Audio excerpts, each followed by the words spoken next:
గీమె మీకు ఎరికయ్యే ఉండాలి. మంత్రి కొండా సురేఖక్క బిడ్డ కొండా సుస్మిత. సురేఖక్క ఇంటికి పోలీసులు వాళ్ళు వీళ్ళు వచ్చిర్రు నడియాం రాత్రి.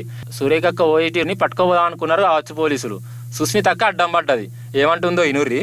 And what they are stating was Vem Narender Reddy గారికి ఫోన్ చేయటం జరిగింది. మేము ఎందుకు అసలు ఏంటి ఏం కేసు ఎందుకు అరెస్ట్ చేయాలనుకుంటున్నారు అని మేము అడగటం జరిగింది. అసలు టాస్క్ ఫోర్స్ వెనకాల ఎందుకు పడుతుంది, చేజ్ ఎందుకు చేశారు, చేజ్ చేయాల్సిన అవసరం ఏమొచ్చింది.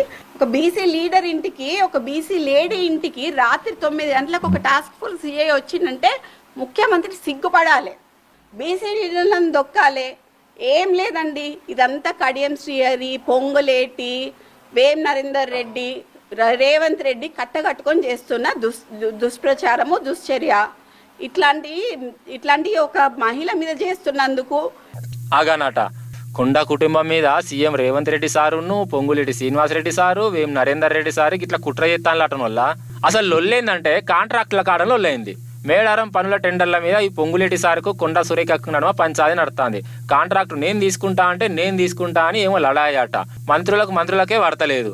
పాపం కొండా సురేఖక్క మీద రేవంత్ సారును పొంగులేటి సారు పగబట్టినట్టే చేస్తానట. ఇప్పటి సొందో పాపం సురేఖక్క దినం ఏడ్చుడాట రేవంత్ సార్ చేయబట్టి. ఈ మాట కూడా సుస్మిత మేడమే చెప్తాంది. ఇనూరి మీరేగా. దేవాదాయ శాఖలో ఒక టెండర్ పడింది, ఆమెకి సంబంధం లేకుండా టెండర్ పొంగులేటి చేసుకొని డమ్మీ టెండర్ పొంగులేటి వేయించి ఆయనకు కావచ్చిన టెండర్ 5% ఎక్సెస్ వేయించుకొని ఆ టెండర్ విషయంలో మావోడి టెండర్ వేస్తే మావోడి 0కి వేస్తే మావోనికి ఫిజికల్ బిడ్ వస్తే మా అమ్మకు ఫోన్ చేసి పొంగులేటి శ్రీనివాస్ రెడ్డి మావోని విత్డ్రా కమ్మంటాడు. ఎక్కడిదండి, ఎక్కడ పోతున్నాం? మా అమ్మని ఈసడించుకొని మాట్లాడుతున్నాడండి. మా అమ్మ చాలాసార్లు వచ్చి మా అమ్మ కంట తడిపెట్టింది నా ముందట, ఈసడించుకొని మాట్లాడుతున్నాడు అని చెప్పి. అంటే బీసీలమంటే అంత చులకనా అండి రెడ్డిలకు? నాకు అర్థం కాదు.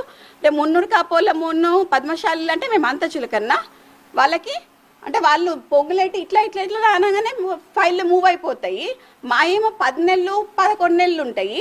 పిటిషన్లు తీసుకుపోయి ఎవరికి ఇవ్వాలండి? ఒక మినిస్టర్ పిటిషన్ తీసుకుపోయి ఎవరికి ఇవ్వాలి సార్ చెప్పండి అన్న, మీరే చెప్పండి. ఎవరికి ఇవ్వాలన్నా? చీఫ్ మినిస్టర్గా ఇవ్వాలి కదా.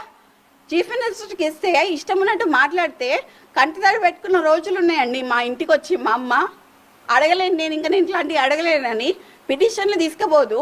చూసినావా కాంట్రాక్ట్ల కాడ ఎట్లా పంచాది పెట్టుకుంటుర్రు. ఆఖరికి రేవంత్ సార్ కూడా వేస్టే అని సొంత పార్టీలోళ్ళే అంటుర్రు.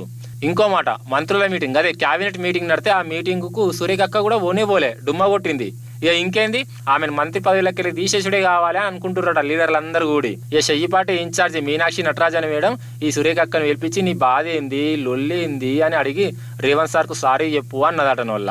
కానీ సురేఖక్క సారీలు గీరీలు చెప్పు లేదు, తప్పు వాళ్ళు చేస్తే నేను ఎందుకు చెప్పాలి, చెప్పేది ఉంటే వాళ్ళే నాకు సారీలు చెప్పాలి అని ఉల్టా గట్టిగానే అన్నదట మేడం. కాదు ఏమన్నా అంటే కోపాలు బాగా వస్తాయి కానీ చెయ్యిపాటికి అధికారం ఇచ్చింది ఎందుకల్లా? వీళ్ళ దాంట్లో వీళ్ళే పంచాయతీలు పెట్టుకునేది అందుక?